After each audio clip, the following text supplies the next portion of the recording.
Morning, students. We had finished lesson 4. We were doing the question answers till yesterday.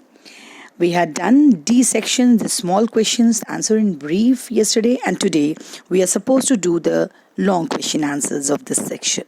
Okay, so the very first question of this lesson is list the different habitats of terrestrial plant. So what are the different habitats? The different habitats are plants of the hills, example is pine and kedar, plants of the plain, banyan and peepal, plants growing in hot and wet region, rubber and coconut, plants in a marshy area, it is mangroves, and plants that grow in desert is cactus.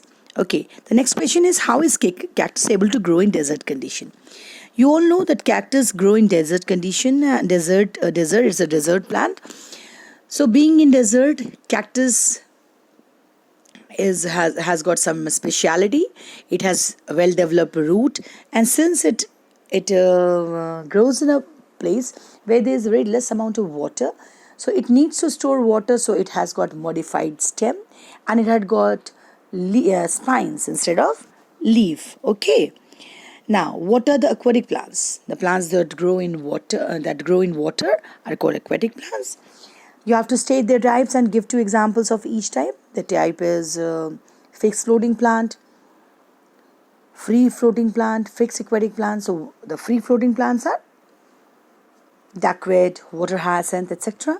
And the fixed aquatic plants are water lily and lotus. Along with that, there's another category of aquatic plant, that is underwater plant. Okay.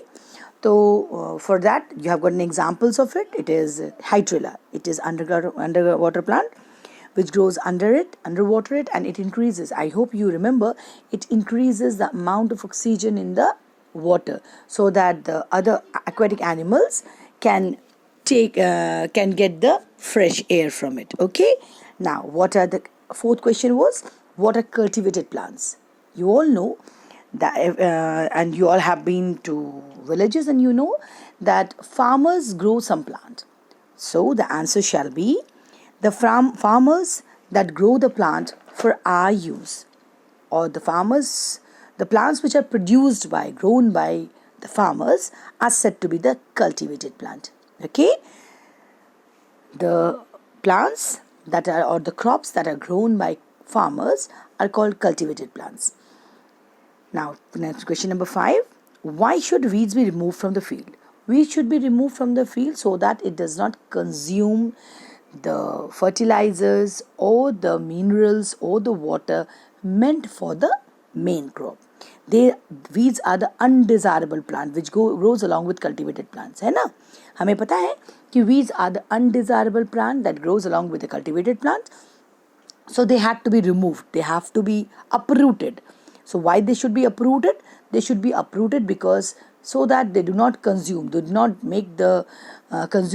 water or the fertilizers or the minerals which are meant for the main crop. Boys and girls, I have discussed the question answers. You will be getting the pics also of the question answers. Your homework shall be to learn the question, to write the question answer in your copy. But again, I am reminding you, your lesson 2 and 3 shall be coming for your test. So learn for it.